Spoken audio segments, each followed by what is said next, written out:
So welcome everyone to today's webinar on boosting the performance of MSC Nastran with the optimal hardware and the method choices. My name is Srinivas Reddy and I'm Product Marketing Manager at MSC Software. So let me take a minute to introduce our speakers today. We do have two presenters, Dr. Travis Austin. Travis is Senior HPC Manager at MSC Software, and he leads a team of developers and engineers aiming to accelerate MSC Nastran on today's high-performance computing architectures. He has over 15 years of experience developing a wide variety of applications for systems ranging from a few processors on current desktops to thousands of processors on large supercomputers. And our second speaker is Dr. Martin Feyerabend. Martin is a technologist on Dell's HPC team focused on the manufacturing segment. And Martin has over 30 years of experience with HPC and served in various roles in academics, DOE, and also at multiple HPC hardware companies. And he has been with Dell since 2015. So it's my pleasure to introduce both of our presenters with extensive experience in HPC. So let us at this time go on to Travis first. So I want to briefly go over the contents of today's presentation. It's going to be, as you can see, a joint presentation between myself and Martin. I want to first describe general performance of implicit structural analysis codes, describing the dependencies of an implicit structural analysis code like MSC Nastran. Then I want to talk about optimizing MSC Nastran with some of the new methods we've added over the past few releases. In particular, I want to look at the Pardiso Solver that was added in 2014.0. It was expanded in 2016.0 for SAW 101 and SAW 108. I want to show the performance gains that can be achieved with that solver. And I also want to talk about something a little different. I don't typically talk about output options in an HPC presentation, but as you'll see, the output option can affect performance, so it's an important thing to look at. And it's a new thing that's been added to MSC Nastran as of 2016.0, so I want to make it a point of emphasis. Then we'll talk about optimizing MSC Nastran with optimal hardware and parallel options. Martin will give a very thorough presentation on a variety of different runs on different types of hardware that will be very informative to users of MSC Nastran as well as IT heads at the various different companies. And then we'll end with some questions and answers. So now I want to go into performance of implicit structural analysis codes and describe some of the changes we made to Nastran to get better performance. This is a figure that I found from nextplatform.com. This describes how a computer-aided engineering, whether it's structures, crash, or fluids, how its performance is affected by various different hardware features, whether it's flops per core, the number of cores, the memory capacity, bandwidth, or I/O performance. Crash, which is a very explicit code like SAW 700 or LS-DYNA. Fluids, which is, of course, fluids like ANSYS Fluent, or structures, which is like MSC Nastran, SAW 101, 103, 111, 400. So you can see it's very different in terms of what you need to get the best performance. So knowing that structures, like MSC Nastran, depends on memory capacity, bandwidth, we try to take advantage of that. So what we focus a lot on in MSC Nastran today is more in-memory computing, due to the growth in memory amounts. And while it's not explicitly clear from this figure that more cores is important, we know that processors are changing today. We don't just have 8 cores, but we're going to 16, 20, 40, and beyond. So we have to focus on greater shared memory parallel performance, and that's why we've added new solvers like Pardiso, and that's why we've done other work as well for SMP. So future products will continue to focus on the above two with longer plans to consider multi-node acceleration as time permits. So anyway, I think anyone that wonders why fluids codes and crash codes scale so well across multi-node architectures, take a look at this and look at the Next Platform article on it, and it's a very interesting thing to read. So what have we done in the last several releases to try and support this kind of shared memory paradigm? In 2014.0, we added Pardiso as a new solver for Solve 400. It's an SMP capability. And we also added a new option for FastDevFar.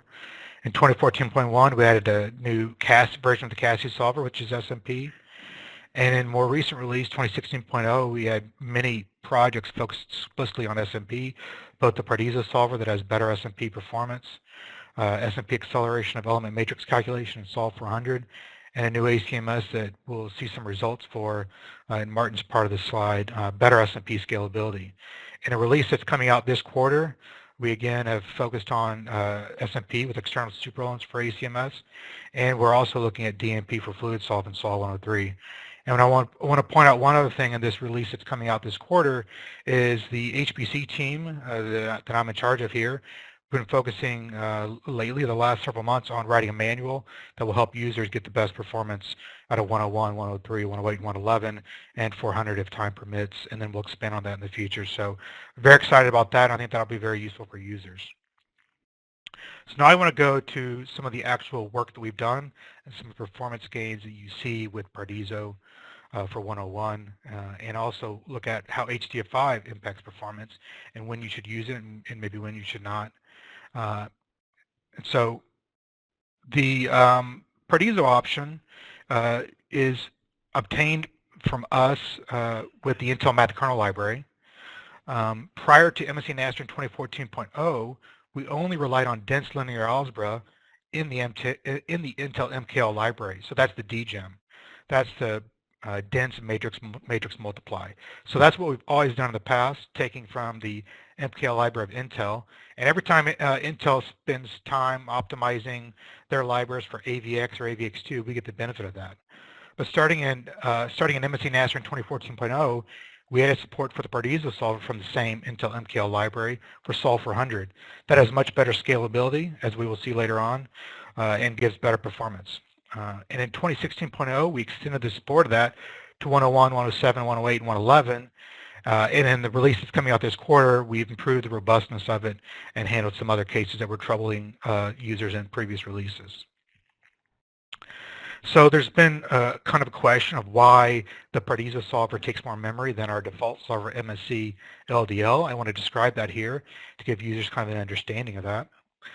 MSC Nastran, the default solver that you obtain when you do 101, 103, 400, or 108, it's a frontal solver. And what that means is it only needs one front in memory at a time to obtain performance. So let me describe what this figure here on the right is. If I imagine that the rectangle on the right is a plate, and whenever we do a frontal solver, we use the nested dissection algorithm to break that up into smaller pieces, and then we get a binary tree that you see here with the root node at the top.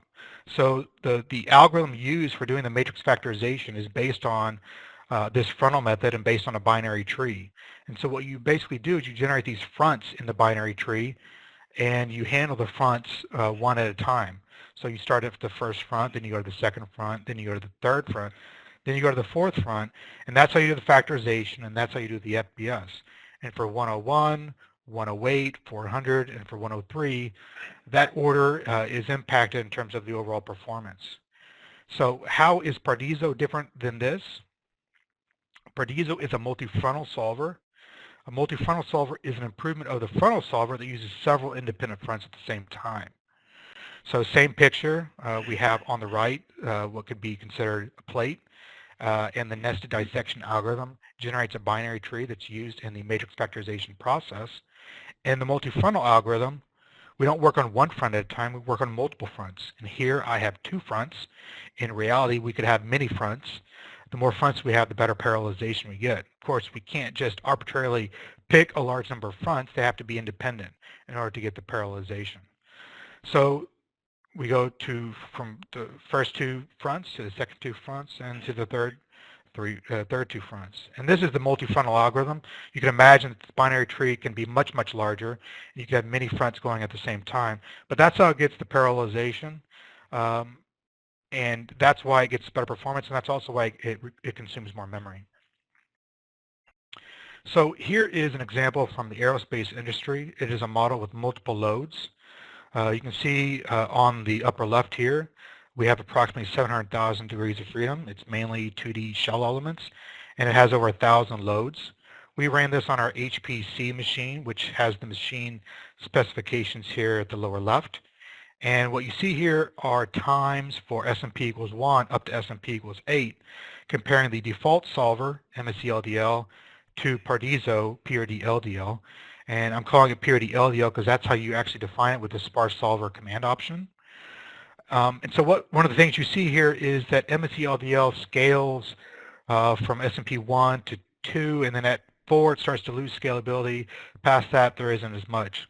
The scaling is much greater for Pardiso, and by SMP equals 8, we get a pretty significant improvement in performance by using the Pardiso solver. One of the big gains that we get in the Pardiso solver for this problem with multiple loads is that it can parallelize over the number of right-hand sides to get that improved performance.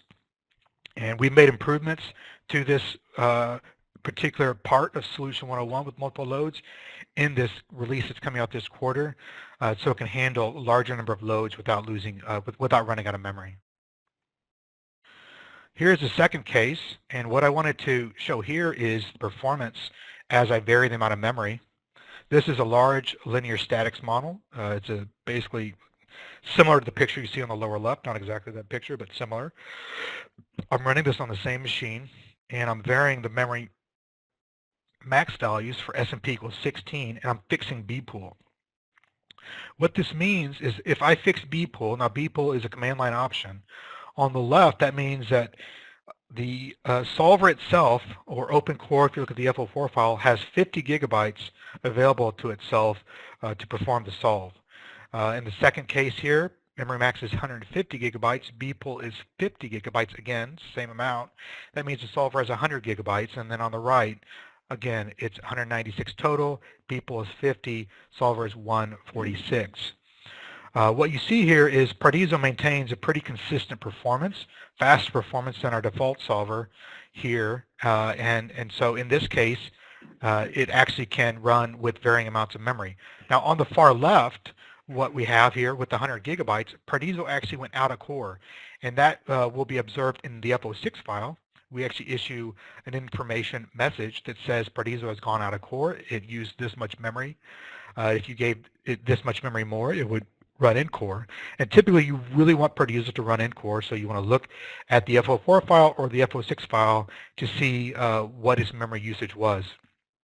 We've tried to do a very good job in our upcoming HPC manual to help users understand this. Now, one thing to understand is this is kind of an atypical situation. In other cases I've observed, and customers have observed as well, when Pardiso goes out of core, it can be slower than MSCLDL. So my general recommendation is try and get Pardiso in core when you run it. Okay, so now I want to talk about the HDF5 library. We added this in our 2016.0 release. It's a new option that can be used alongside OP2. The reason we've added HDF5 is because it is a scientific standard for large database storage. There's lots of open source tools that can be used to read HDF5 files. Python in particular is a very powerful language, has a very powerful set of libraries that can be used with Python to read HDF5 files.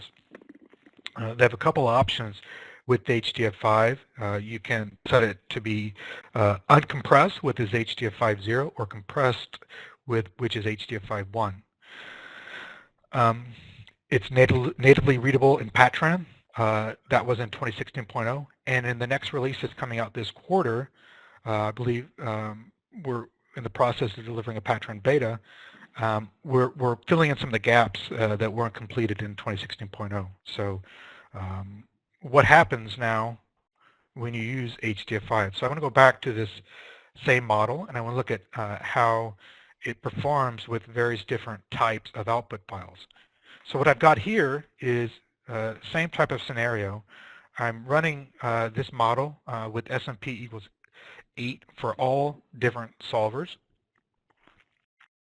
And I'm either using no output request, which is none. I'm outputting an OP2 file, or I'm outputting an HDF5 with no compression, or I'm outputting an HDF5 with compression, or sometimes people want to output a PCH file or a punch file, so I'm including that as well. Here on the left, you see the output request. It's just a stress plot equals all. So what do we see? Well, we see that there is not a significant performance difference between OP2, HDF5 with no compression, that is the 0, and HDF5 with compression. All solvers kind of have the same effect with the output request, so there really isn't an effect of the solver choice here. And what you see here is that the punch file is the one that really stands out as slowing the simulation down. No output actually wasn't a whole lot slower than outputting an OP2, HDF5, or HDF5-1 file. Now I should say I'm running these simulations on our HPC cluster, which has a 4x600 gigabyte disk drive. It's set up in the RAID 0 format, and it has a 15,000 RPM disk. So it's a pretty good disk to use for output. So now next question is, what's the difference in the output file size? This is a punch file. It's significantly larger. It's basically a text file, right? So OP2 is about the same size as the HDF5 uncompressed file. And if you compress the file, the HDF5-1, you can see about a 2x reduction in the file size. This is a case for Sol 101. Now stress might be very localized, so there might be a lot of zeros in the stress output. And that's why we get that additional compression when we go to the HDF5-1. Now, it's interesting is to look at the next case where we're doing solution 103 with a large output request. We're dumping the eigenvectors for solution 103, and we're varying the number of routes. So we might be dumping 50 eigenvectors or 500 eigenvectors. And so this shows how performance differs for these various cases. Again, we have no eigenvectors, dumping an OP2, an HDF5 uncompressed or HDF5-0, an HDF5 compressed or HDF5-1. I don't have the punch file because we know it's particularly expensive. So what you see is for just 50 routes, there isn't a significant performance difference with the various different output files. But as you go to a large output request, 500 routes, you can see that the uncompressed is noticeably faster than a compressed HDF5 or an OP2 file. So that's something to just take to heart here in terms of how do you use HDF5 and when's the appropriate time to use uncompressed or compressed. So now again, interesting thing is what's the size of the files. This is the case of 500 routes. The OP2 file and the HDF5 compressed file are similar in size, whereas the HDF5 compressed is approximately 30 to 40% larger. So what does this say? It says if you want to use HDF5 and you want to make sure the file is not too large, and you need to have a compression. So the question is, why isn't the compressed file smaller than the OP2 file here in contrast to the previous slide where it was smaller? Well, whenever we're dumping the eigenvectors, most of those values are non-zero, and so there isn't a lot of compression that can be done. So that's why you see the compression here is about the same as the OP2. The uncompressed is larger. That's because it's carrying around a little bit of metadata. The larger number of routes you have, the larger the metadata is. We're continuously looking to reduce the file size of that uncompressed. So in time, this HDF5 uncompressed will shrink in size. But as you can see, if you have enough memory, then you can get by here using an uncompressed option and have a better performance. So anyway, that's a few of the features that we've added recently to MSC Nastran that can affect performance. And now I want to turn this over to Martin, who's going to talk about a different set of simulations to give you guys a good overview of how MSC Nastran performance can be affected by parallel options as well as hardware options. So I'm passing this over to Martin now. Thank you. Okay. Thank you, Travis. Good day, people. So I'm Martin Farres, and I come from Dell, and we'll diverge a little bit off of MSC Nastran for a second, talk a little bit just about HPC, Dell's approach to HPC, particularly for the manufacturing segment. As a setup for this, here is the slide that various information we got, and from the CTO of for President Obama. Basically, the idea here is if you look at within the United States, there's about 300,000 manufacturing companies and that are in the SMB space. And if you look at that, 94% of them have not adopted high-performance digital manufacturing yet. So a lot of these people are doing CAE, but for the most part, by and large, they're doing them on workstations. And there's a lot of reasons and a lot of barriers of entry. A lot has to do with a lot of the customers don't feel that they're qualified to substantiate an HPC system for their CAE workload. So a lot of our effort at Dell has been, while we cater to the high-end enterprise class customers with very large systems, we're trying to democratize HPC across the broad spectrum so that all sides of the customers in the CAE space can take advantage of our HPC expertise and really get optimal HPC solutions which are easier to use.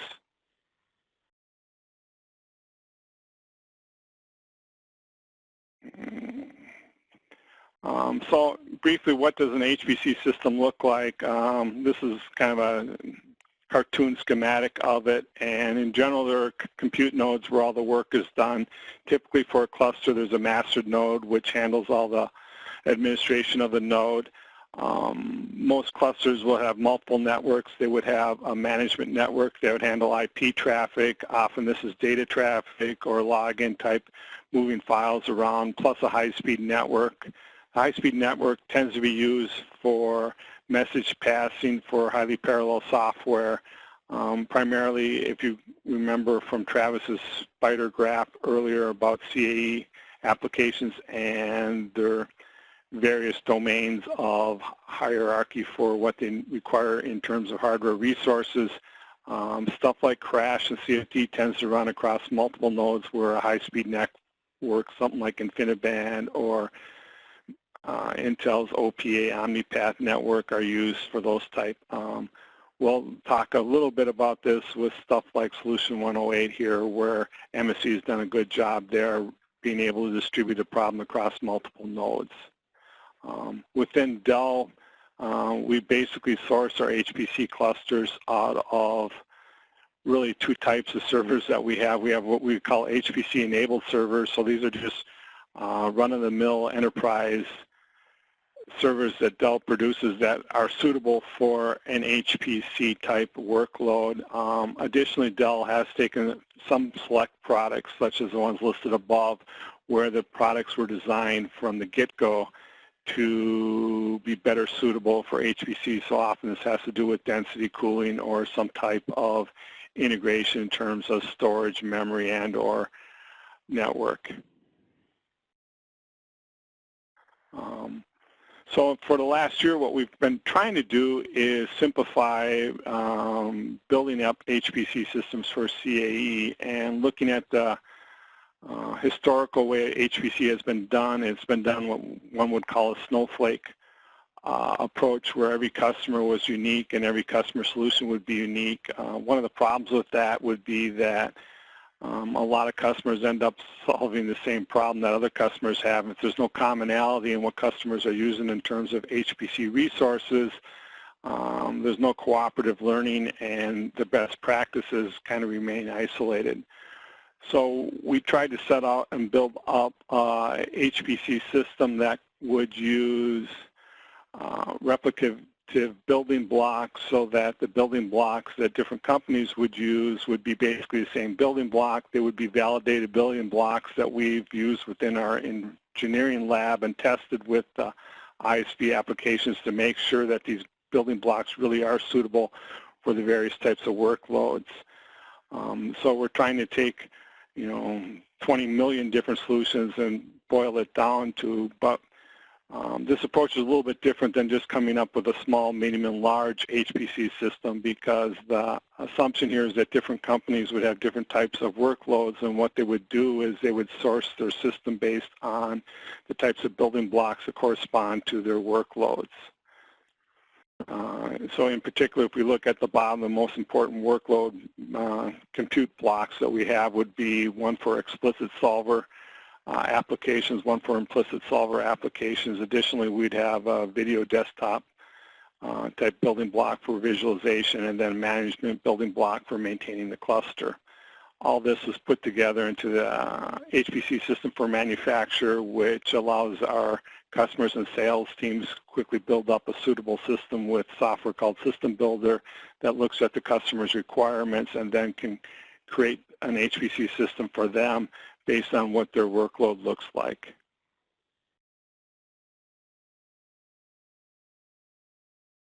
If we just look at, I have to go back. Oh, sorry. Primarily for structural mechanics applications like MSC Nastran, we have an implicit solver building block. So this is what we came up with that we thought would handle most structural mechanics codes. From my perspective, if you can handle MSC Nastran, you can almost handle any application, since MSC Nastran is a very mature, robust application that really drives a lot of the performance requirements of HPC. Across the industry, though, for the solver block, this solver block covers a variety of applications such as ANSYS Mechanical, ANSYS Abacus Standard, and Nastran as well, and OptiStruct. And what we see is some of these applications have been moving to GPUs. So we have a small number of customers right now that actually use GPUs for their workloads with various applications. So we have two versions of this solver block. We have a GPU version that has a NVIDIA K80 based, and then a non-GPU version.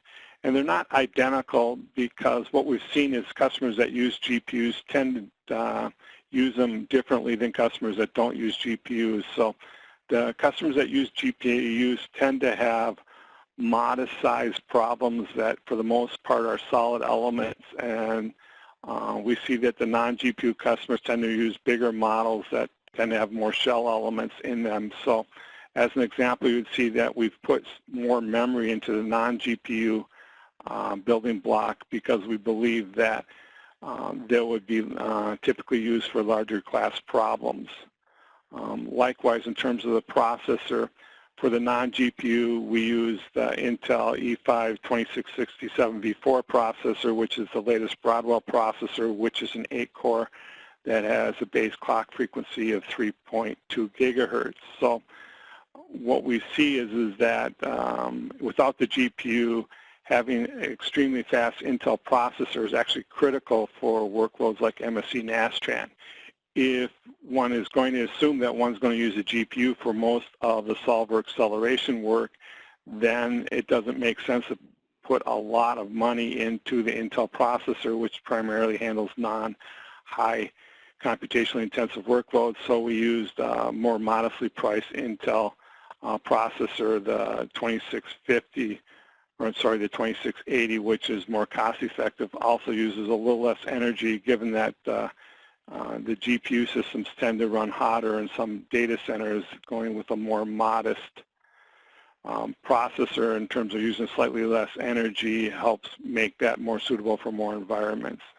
As with both systems here, you see, though, we do use 8 SAS disk drives, the 15K RPM drives. When we came out with the system, we really had a choice between going with the SAS drives or with SSD, basically the 6 gigabit SATA SSDs. And we chose to go with the SAS disk primarily because to get at the write-intensive SSDs, the price point was just too high.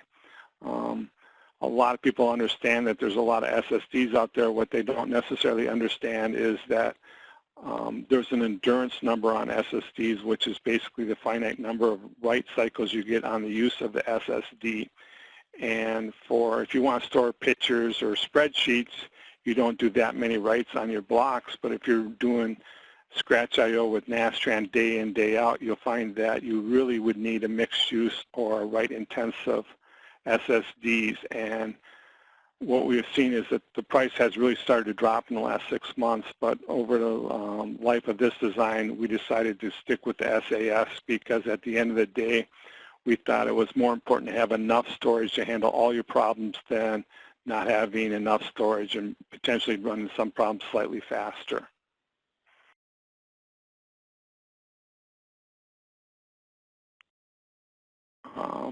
I'll briefly also talk about the explicit solver building block. We typically don't see this used for something like Nastran. It would be used for stuff like Dyna and Dytran and the CFD codes like Fluent and Star CCM Plus or OpenFOAM as an example. But I actually do show some benchmarks with this. The general assumption is that most of our customers who build up an HPC system for CAE would build systems with both types of solver blocks. And it could be the situation that perhaps on a weekend, the explicit solver block portion of the cluster may be available for people who want to run structural mechanics type simulations on it. So many of our customers are interested on how these dedicated building blocks would work with atypical workloads, so I'll include those as well. What we see fundamentally difference about the explicit solver building blocks versus the implicit solver building blocks is they tend to have a lot less memory here. This only has 128 gigabytes of memory because these codes don't tend to be as memory intensive. Also, they have a lot less I/O capability. Here we only have two 10K RPM SAS drives on it. And then the processor has a lot more cores. So this is a 16-core processor versus the 8-core processor we use in implicit solver. These applications tend to be written in MPI parallel, and they tend to scale much better. So there tends to be a much better return on investment in going with the high-core Intel processors.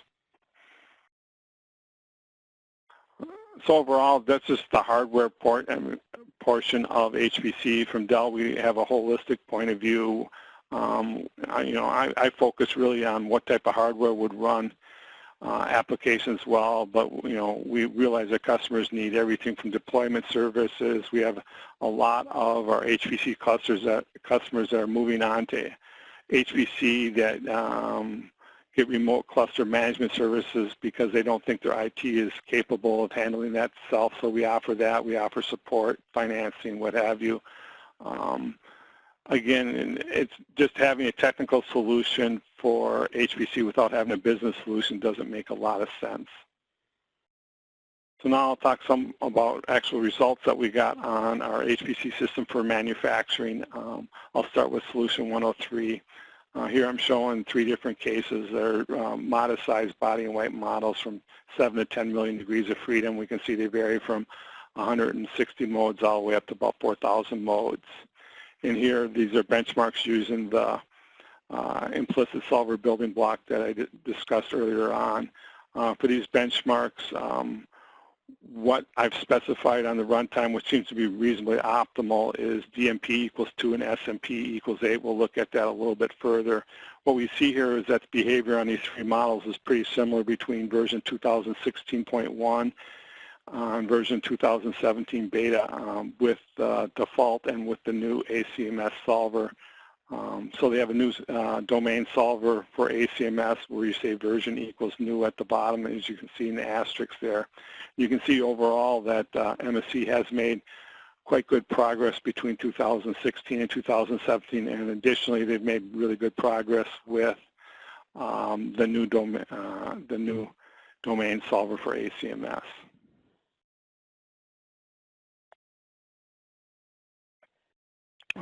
If we look at solution 108, a little bit different than solution 103, here what we see is I have 3 different models here. I have 2 body and whites, and then I have a relatively small engine crank. And again, we're using version 2017 beta here. I'm using the implicit solver building block. That is the GPU version, but I'm not using the GPU here on these cases. And you say, why is that? It could be the case that customers may want to buy an implicit solver building block with GPUs because they may use codes such as Abacus for their workloads. Abacus might work really well with GPUs, but the Nastran workloads might not. So we actually try to test our building blocks both with and without the GPU to handle more variety of customer situations. The chart is a little bit busy. What we see here is that there's 2 types of parallel scalability that you can implement with MSC Nastran. It's technically a hybrid parallel code, so it has DMP parallel options and SMP parallel options. One historically would think that one would use DMP to go across nodes, but because of some software limitations, the SMPs can only scale so well in parallel on a single node, so it's possible to put multiple DMP domains on a node and get overall better performance. So what we see here is that the light blue lines correspond to having one DMP domain on the node. The purple lines having 2 DMP domains, and then the red lines are having 4 DMP domains, and then the little red numbers underneath are how many SMPs for each one of those domains. So here I'm running up to 16 cores on a single node by varying how many DMPs are from 1 to 4. So if you do the math, obviously if you have 4 DMP domains, the best you can do with SMP is 4. Overall, what I'm trying to show here is that I'm not particularly interested in one particular model, because most of our customers run a variety of models, and their models are going to be different than my test model. So I'm trying to really look at trends here and see what trends make the most sense. What my claim is, if you look at these charts, you can see that DMP parallelism tends to be pretty substantial, and the SMP parallelism really falls off pretty quickly after you get above really 4-way. Going from 4-way up to 8, there's just a modest improvement. From 8 to 16, there's not that great of an improvement at all. But the DMP, you can see generally substantial gains from 1 to 2 and from 2 to 4, particularly if you look at the solid model. Overall, though, one has to be a little careful when one uses DMP on a single node, because as you use more and more DMP domains on a node, your pressure on your memory increases. And so if you only had 128 gigs worth of memory on the node, it's probably not enough to run with more than one DMP domain. Also, since you tend to do some work out of core on larger models, the amount of I/O increases as the number of DMP domains as well. So to take really good advantage of your cluster and the fast CPUs, you need a lot of memory and fast I/O to handle the multiple DMP threads. This is a little bit going beyond the scalability. Here I'm looking at, again, on a node level and across node level. So as I said earlier, Solution 108 scales fairly well across nodes. And as an example, the cluster that we had 11 nodes in our cluster. We had 8 explicit building block nodes. We had 2 implicit building blocks, and we only had 1 GPU building block. If we look at the single node, we can see that the explicit building block, the performance is basically twice as slow as the implicit building block.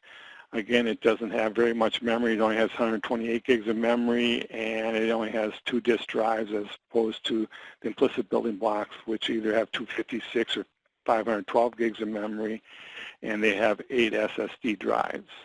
What we can see is for the, again, the 2 building blocks, the GPU-based and the non-GPU-based implicit building block offer more or less comparable performance on these class of problems. So the actual processor you pick, it doesn't really matter all that much whether it's a 12-core processor, a 10-core processor, an 8-core processor. Typically what I've seen with Nastran is that it's hard to use more than like 16 cores on a processor before you just run out of memory bandwidth or I/O bandwidth. So any processor that has a reasonably good clock, which would be a base rate of about 2.5 gigahertz or above, and has at least 256 gigs of memory, is probably suitable for most Nastran workloads. Going back to the slide a little bit, again, if we look at these explicit building blocks, so these are like Dyna or Fluent nodes, we see that the software is actually capable of speeding up when you run across multiple nodes, so that by the time you get to 4 nodes, you're actually having comparable performance to that of a single Nastran design implicit building block. So here's a situation again where an end user may have access to a large Dyna cluster that's idle, and they actually could carry out a fair amount of Nastran workloads with this. One small note here, if you look at the explicit building block, a couple things. You'll see on a single node I was not able to run with 2 DMP domains because there just was not enough memory to run on 2 DMP domains on a single node. And also, if you look at the 2-node and 4-node results, that the 2 domains are worse than 1 domain. Again, there's just not enough memory and or I/O bandwidth to sustain 2 DMP domains on a node. So this goes back to the idea that if you want to run Nastran well, you want to run multiple DMP domains, but you're going to need a lot of memory and a lot of disk to really take advantage of multiple DMP domains.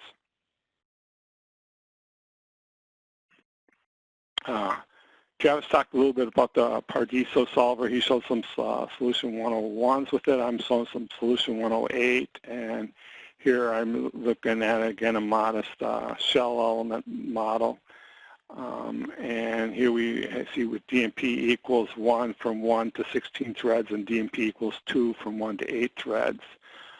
Again, we see that you know, the DMP scales really quite well. We see pretty good performance with the Pardiso. It does scale better at higher number of thread counts than the LDL solver, but my results, I think, are a little bit different than Travis's in that you can see that the standard solver actually is a little bit more efficient at lower number of threads. I suppose if you go back and look at the frontal algorithm and the multi-frontal algorithm, there's some type of break-even point where you really need to get to a lot of fronts before it is more efficient than just a single front solver. Here's a slide using GPUs with Solution 108. We have a lot of customers asking us about GPUs.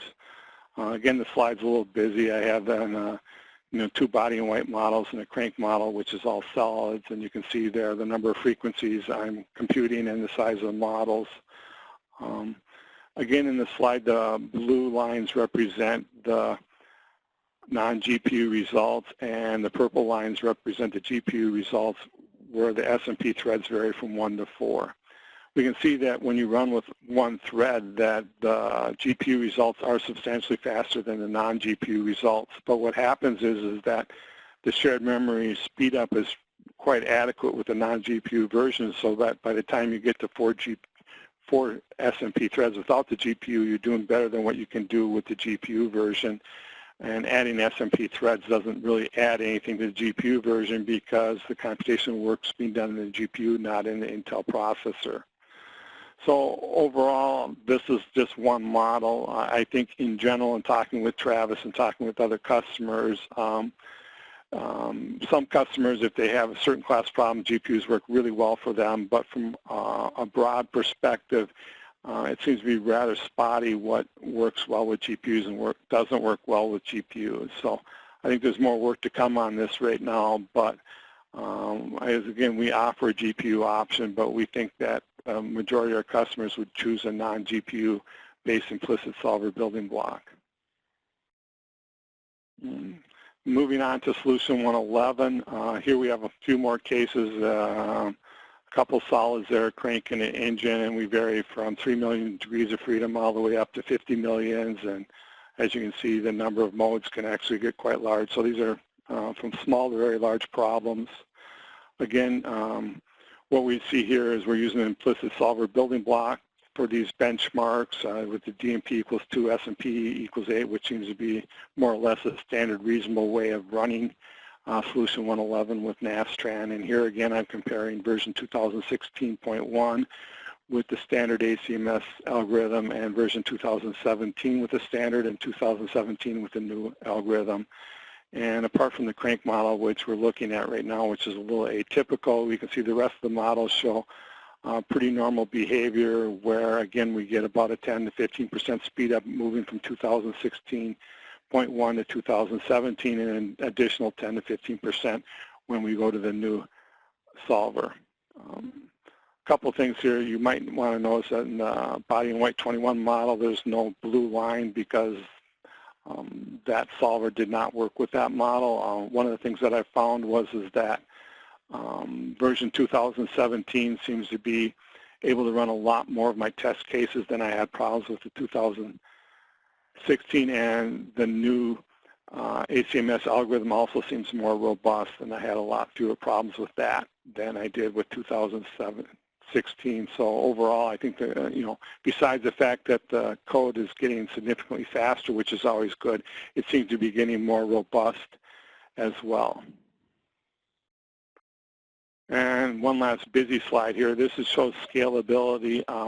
I tried to run solutions 103s and solution 111s across multiple nodes. I basically saw very little benefit at all running across multiple nodes like I did for solution 108, so I didn't bother to show those slides.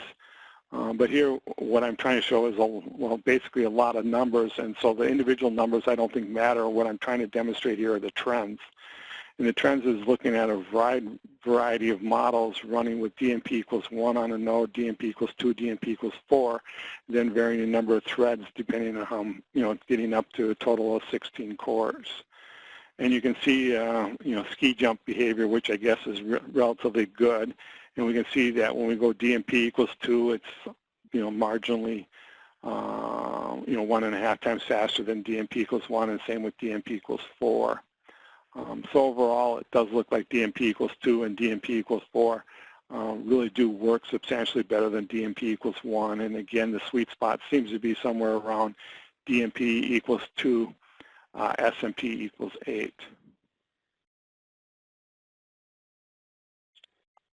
Talk a little bit about accelerating I/O. A lot of customers are asking about NVMEs and SSDs. To be frank, I don't see a lot of Nastran benchmarks anymore from customers that do a lot of I/O. I'll talk a little bit about that for the most part. What has happened is over the last 15 years is the amount of memory you can get in a server has increased substantially, but the processing power of the servers has not increased as fast, and the type of linear algebra done in the solvers for Nastran, the DGEMs and the MKLs tend to be order 3 BLAs, which means when you double the size of the problem, you increase the number of computations by 8. And so memory only has to grow at 1/3 order of the size of the speed of the processor to keep them balanced. So basically, we've reached a point now where most of the Nastran problems I see from customers are CPU bound. They're not really I/O bound. That being said, we do get customers that come in with big I/O bound problems. So I just kind of took this case here. I just took solution 103 model that I had from MSC, and I turned off ACMS. And by doing that, if you look at the bottom of the FO4 file, that tells you a lot about what the I/O requirements are for an Nastran job. As you can see here, between the Scratch and the Scratch 300 file, I need about 1.3 gigabytes worth of space to hold those files. So that's too much to hold in core, even on our large systems with 512. And overall, I'm doing of the order 12 terabytes worth of I/O. So even though I'm doing 12 terabytes worth of I/O, by going with 2 NVMEs, which are capable of doing 5 gigabytes a second worth of I/O, versus about 1.5 gigabyte a second for the 8 SAS drives, I really only dropped my runtime by about 10 to 15%. So it's not really a game changer. And if we go here, we can look at this job and we can understand a little bit why this is the case. So on the top graph here, we just look at the memory through running this job that we saw before, the job that took 1,300 seconds, which I think is around 20 to 24 hours.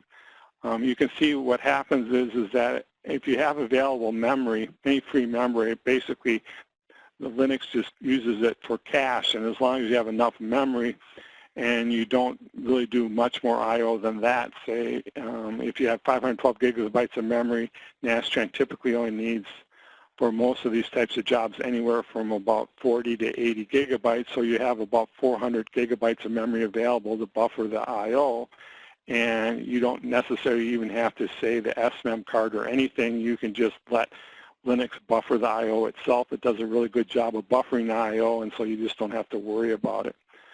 Even if you do I/O on this problem here, you can see that the I/O rate in the middle of the chart, it's not doing I/O throughout the entire simulation. It only does it for short periods of time intermittently. So if you try to speed up the I/O going with NVMEs or SSDs, you're only speeding it up in small sections of it. That's why the overall effect is not that great.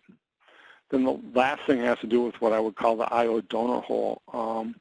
So we reached a state now where most of the problems I see fit into memory, and the ones that I don't see that fit into memory are so large that the cost of something like NVMe memory would be so great that it probably would not be all that cost effective. An example is the typical large problems I see now require somewhere from 3 to 5 terabytes of scratch space. And 3 to 5 terabytes can be really expensive if you want to have a write-intensive solid-state device. So right now, the SSDs seem to be optimized for the donut hole or modest-sized problems that don't quite fit in the memory but are small enough that you wouldn't break the bank using some type of solid-state storage device. One last slide here, just showing Intel gave me 4 NVMe P3700s a while back. Each of these is capable of 2.5 gigabytes a second, so the system had 10 gigabytes a second worth of I/O bandwidth, which is a lot for a single workstation.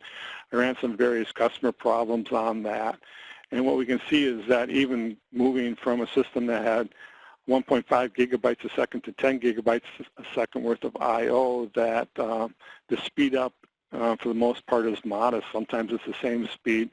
The largest speed up I saw was for an off-the-struct AMLS model. That was a frequency response model. It was a fairly large model, but what made this special was they had a large number of displacements in the output, so that consumed a lot of I/O time. So there are, again, cases, we don't see them on a regular basis, but we see them occasionally where customers are still really trying to pound the I/O. So this is a consideration for customers that want to choose. Different types of customers may do more of these than others, but in general, we're pretty comfortable right now with the 8 600 drives. That gives about 4.5 terabytes of usable space. I suspect in the next year we'll probably move to solid-state drives as well, though. And so I think this would be the end of my slide, so I'm going to turn it over. Oh, one last slide here. If you get a copy of this presentation, Dell, we have an innovation lab where we have CAE engineers like myself. We're looking at systems, we look at BIOS tunings, we look at interconnect type of things. We do studies like this. If you're interested, you can go to the websites listed here and look at some of the performance studies we've done. So thank you, and I'll turn it back to Srinivas now.